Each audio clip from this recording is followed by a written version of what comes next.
Hey guys, Kyle Mazer here again. You guys asked for a little bit more thorough demonstration of Aperture, so I'm going to give you a couple photos from start to finish, use some brushes, and hopefully you guys will get a good overview. So here I am in Aperture. I'll get into full screen mode again by pushing F, and then by pushing H, that'll get me my inspector's panel. So I shot this at with one of my newer lenses that I just recently purchased.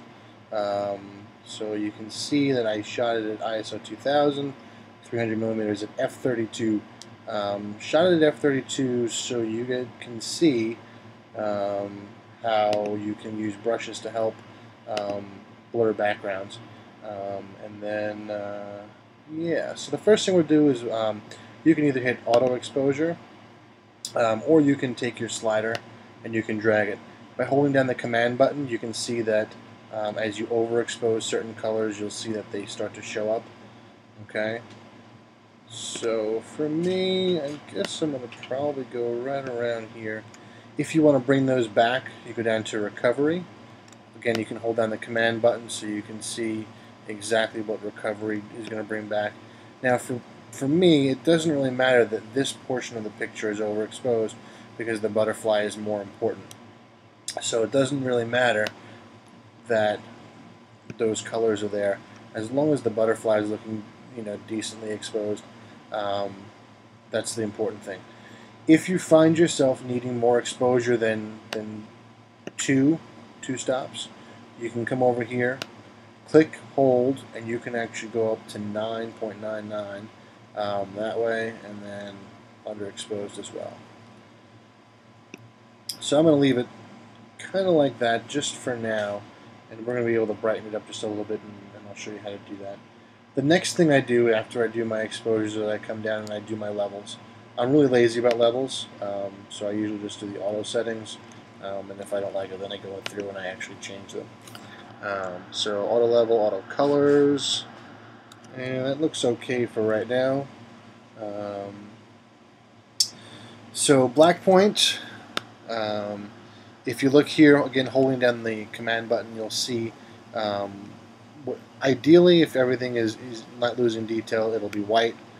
So you can see that the important part of the butterfly, we're losing some detail in the butterfly. By sliding my slider to the left, I bring back that detail in the butterfly. So that's bringing back detail in your shadows. So that looks much better at this point. Definition is something, I guess this is kind of similar to clarity in Lightroom.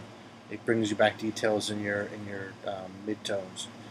Then you have your vibrancy. Vibrancy is much better to use than saturation.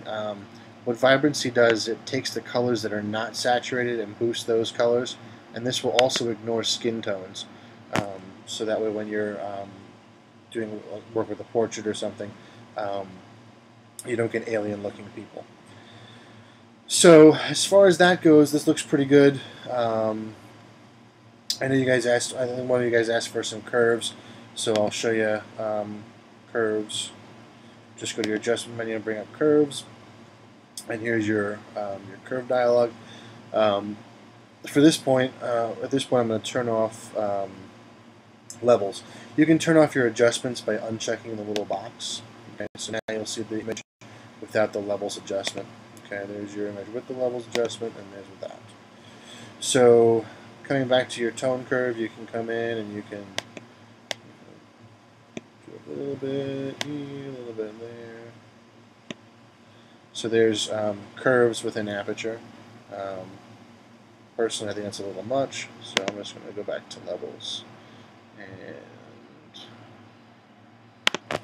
there we go. So now we'll do a little bit of work with brushes. For me, having the background in focus like this is a little distracting. So what you can do is you can come up to here. This will show you all of your other options that are not inside of your inspector's panel. Brushes are right here. You have dodge, you have burn, all of these good things. In this case, I'm going to go through and I'm going to blur the background. So you'll see that this circle thing is my brush, okay? by scrolling your scroll wheel, or if you have a magic mouse, just going through and scrolling, or your trackpad with 2 fingers, that will go through and change your brush size. Down here, this is the blur dialog box, so you have your brush size, your softness, and the strength. I generally leave the strength at 1, and then you can come in here, just like in Photoshop or whatever, you can go through and you can paint, and you'll see that it's now blurring. Okay. Now, when you get close to the important part here, what I do is I go through and I check this detect edges. And you'll notice that the brush size automatically decreases, and that's just because it's harder for Aperture to render the. See, I'm already beach balling.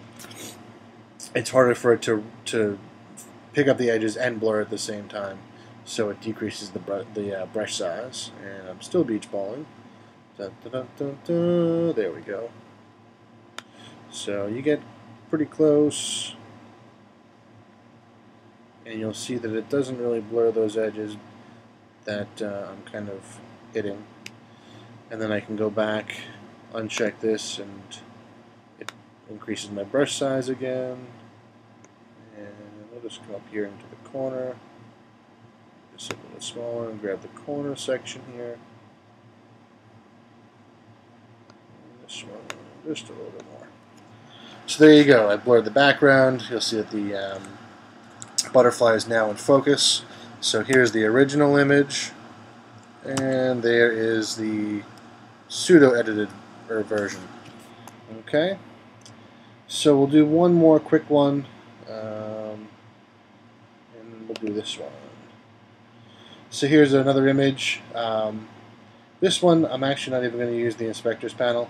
I'm going to do this all with brushes, just to show you how you can do it totally with brushes. So the first thing that I'm going to do is I'm going to get back some detail in the face and just in the statue in general. So we're going to go to brushes, and we're going to go to dodge. Now what dodge is going to do, for those of you that don't know, is dodge is going to lighten whatever I brush on. So I'm going to leave detect edges on, just so you can see how this is a good way of seeing how detect edges works. So apparently this is still loading, but I'm going to try. Yep, it is still loading. Da, da, da, da. There we go.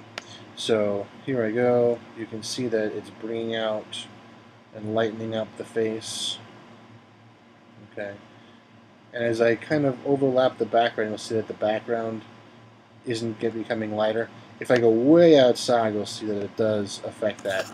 And if you do something like that, if you just go to Edit, Undo, or Apple Z, it will then get rid of that. So you do have quite a bit of margin of error when you go outside here.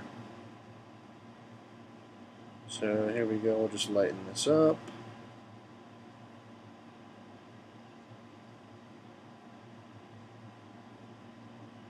Quickly get this done.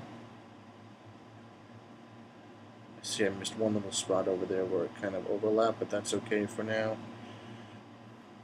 And I want a little bit more detail right in here, so I can just brush that on. And it looks pretty good.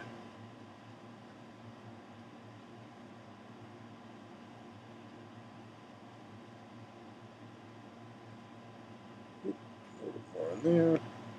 So that's pretty good. So if you want to see the original image, you hit the M button, which stands for Master Image.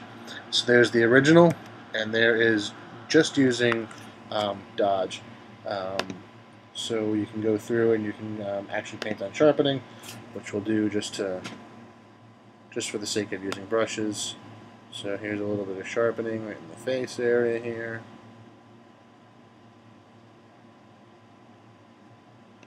Alright, so here's the original. There's with dodging and a little bit of sharpening.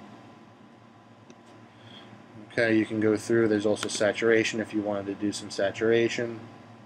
There's saturation. Okay. There we go. I don't particularly like it, so I can hit Apple Z, and then that'll get rid of the saturation. So that's really it. I hope that gives you a little bit more information. And if you have any questions, please don't hesitate to ask. Thanks for watching. Talk to you soon.